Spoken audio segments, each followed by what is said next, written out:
important. That's good stuff. Would you say that your game has improved by, have you learned actually from her, or do you guys learn from each other? Yeah, I think we learn from each other. I have learned a ton from Allison when it comes to fundamentals and mechanics, the physical part and the stroke itself. There's things that I never knew that people pay attention to. And I was just a very talented player, I guess, who learned by watching other people play. And I would see somebody do it, I try it, and it worked. And I didn't really think about how I did it.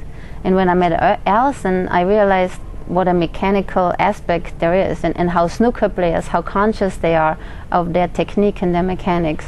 So to answer your question, I learned from her a lot when it comes to the mechanical part. She has learned a lot from me, I think, 9-ball strategy and which shots to choose and that part of the game. And also shots that you don't do in snooker, like banking and kicking and finesse shots. She's maybe learned a little bit from me. And has it helped me? I think I've learned a lot and I know more, but it's also damaged me a little bit because, first of all, she's given me a complex because she's so good, right? And I feel like I could never stroke the ball the way she does. But it's also that I maybe became a little too technical almost, When you think about it too much, I think there needs to be a fine balance. Good mechanics and good awareness, but also let your talent play a role. Yeah. Let's talk a little bit about what you're doing out here this weekend at the APA event.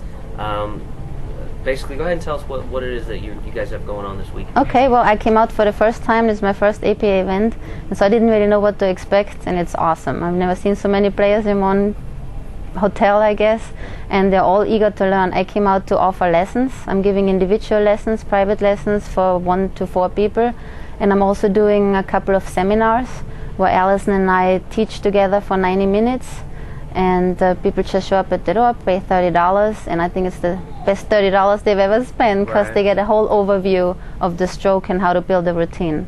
So it's been great. Okay, good.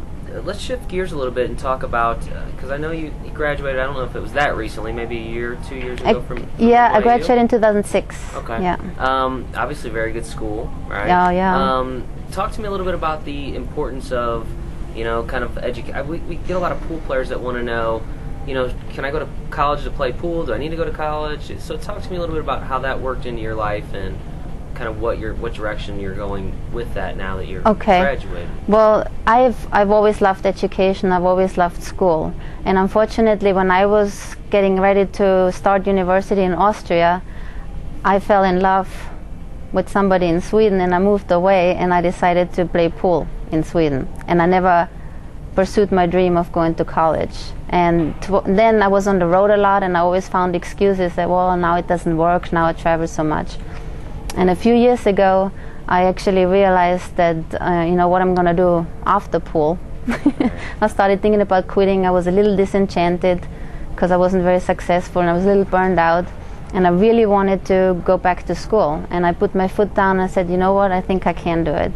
It's just making the first step. So I inquired what colleges, universities in New York. And I went to an open day at NYU.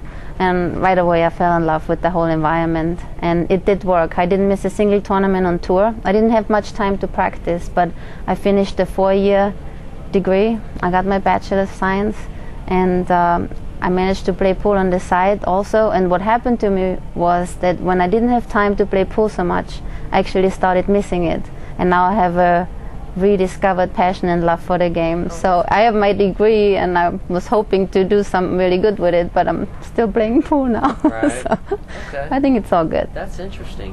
How we get a lot of people that want to know kind of how do you become a pro pool player? I mean, what kind of advice can you offer on somebody that may be interested, especially from the female aspect of the WPBA tour? Well, the way it works on our tour is you would have to qualify to get a chance to enter your first event, okay? And you probably, in order to be eventually invited for all tournaments, you have to play a few qualifiers and qualify for a few pro events, and then if you do well, you collect ranking points, and eventually if you have enough ranking points and you're up high enough, then you have a guaranteed spot. Then you're a touring pro and you get invited to all events.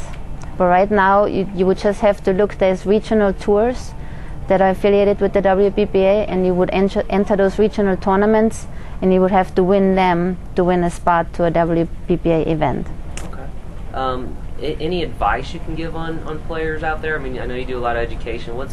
Is there any simple tips that you could give that that would maybe help them focus on their game more, be a little bit better?